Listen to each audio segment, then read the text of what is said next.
عید کا دن تھا۔ سیٹھ نعیم اور اس کی بیوی حسینہ قیمتی لباس پہنے ایک کمرے میں بیٹھے ہوئے تھے۔ کھانے کے انتظار میں ہے کہ ان کا نوکر شکور کمرے میں داخل ہوا اور سیٹھ سے کہا، حضور کھانا تیار ہے، تشریف لے چلیں۔ نعیم اپنی بیگم سے بولا، چلیے بیگم، کھانے سے فارغ ہو لے۔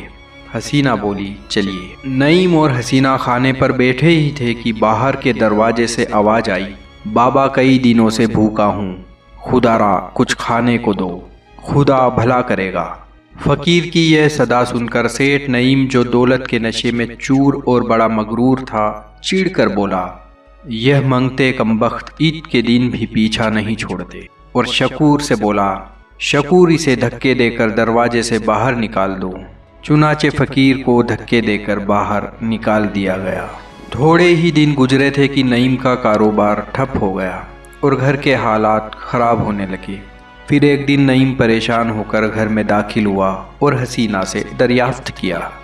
حسینہ بولی، حالات کچھ سدھرے کہ نہیں؟ نعیم بولا، حسینہ کیا بتاؤں کیا ہو گیا ہے، میری ہر کوشش موجب نقصان ثابت ہو رہی ہے۔ تھوڑے دنوں میں میری ہر چیز میرے قبضے سے نکل چکی ہے، جو کچھ رہ گیا ہے وہ بھی جا رہا ہے۔ اگر حالات کا یہی رنگ ڈھنگ رہا تو حسینہ مستقبل بڑا تاریخ نظر آ رہا ہے۔ قرض دار ہر وقت تنگ کرنے لگے ہیں، حتیٰ کہ باہر نکلنا بھی دشوار ہو گیا ہے۔ عید کے دن سے 6 ماہ بعد وہی نعیم جو سیٹھ کہلاتا تھا، انقلاب زمانہ کا شکار ہو گیا۔ اس کا سارا مال، دکان و مکان وغیرہ نقصان ہو کر گروی ہو گیا۔ پھر ایک دن وہ بھی آیا کہ نعیم دیوالیہ ہو گیا۔ نعیم پیسے کا محتاج ہو گیا، حتیٰ کہ فاقہ کشی تک نوبت آ گئی۔ انتہائی دکھ بھرے لہجے میں لرزتی ہوئی آواز سے نعیم نے حسینہ کو بولا، میرا ایک آخری جملہ سن لو، میں جانتا ہوں کہ تجھے بہت رنج پہنچے گا اور عمر بھر کے رشتے کو یوں آنن فانن میں ٹوٹتے ہوئے دیکھ کر تمہارا دل بھی ٹوٹ جائے گا، مگر حسینہ کیا کروں، تمہارا نعیم غریب ہو گیا، مفلس و محتاج ہو گیا۔ میں خود بھوکا رہ سکتا ہوں مگر تمہاری فاقہ کشی نہیں دیکھ سکتا۔ حسینہ، صرف اس خیال سے کہ تم اپنا مستقبل بہتر بنا سکو، میں تمہیں خوشی سے چھوڑ دیتا ہوں اور طلاق دیتا ہوں۔ جاؤ، تمہیں اجازت ہے کہ باعزت کہیں نکاح کر لو۔ اور دونوں رو پڑے۔ پورا سال گزر گیا اور پھر عید کا دن آیا۔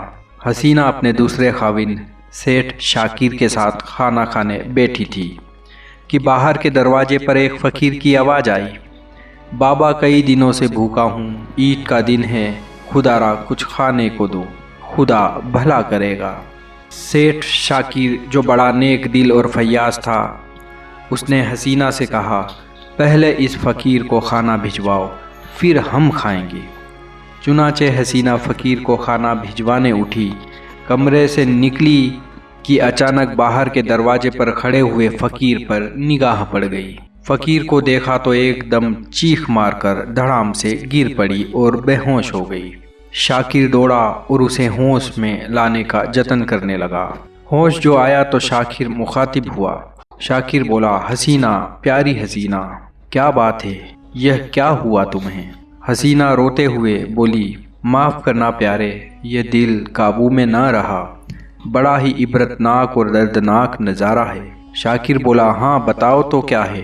حسینہ بولی، یہ فقیر جو باہر دروازے پر کھڑا ہے، میں نے اسے پہچان لیا ہے، یہ سیٹھ نعیم ہے۔ شاکر بولا، سیٹھ نعیم، تم اسے جانتی ہو؟ پھر یہ سب اس حال میں؟ تو حسینہ بولی، ہاں میں اسے جانتی ہوں، بیتے سال یہ میرا خاوند تھا۔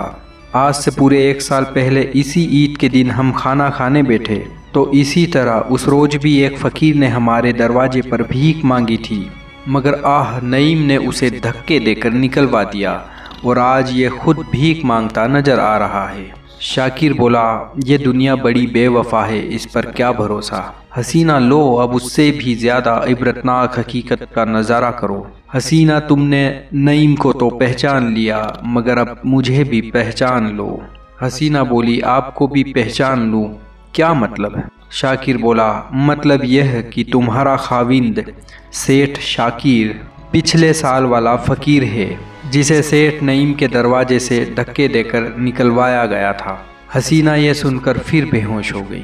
دوستو اس پورے واقعے سے ہمیں یہ سبق ملتا ہے کہ یہ دنیا بڑی بے وفا ہے، اس پر کبھی بھروسہ نہیں کرنا چاہیے۔ دولت کے نشے میں مغرور ہو کر غریبوں، محتاجوں اور فقیروں کو ہرگز ستانا نہ چاہیے، بلکہ ان کی مدد کرنا چاہیے۔ یہ بھی معلوم ہوا کہ خدا کی گرفت بڑی سخت اور ہولناک ہوتی ہے، وہ دیر سے پکڑتا ہے مگر سخت پکڑتا ہے۔ اس کے جلال و غضب سے بچنا چاہیے۔ یہ بھی معلوم ہوا کہ عمارت و غربت سب عارضی چیزیں ہیں۔ آج جو امیر ہے ممکن ہے کل غریب ہو جائے، اور جو غریب ہے ممکن ہے کل امیر ہو جائے۔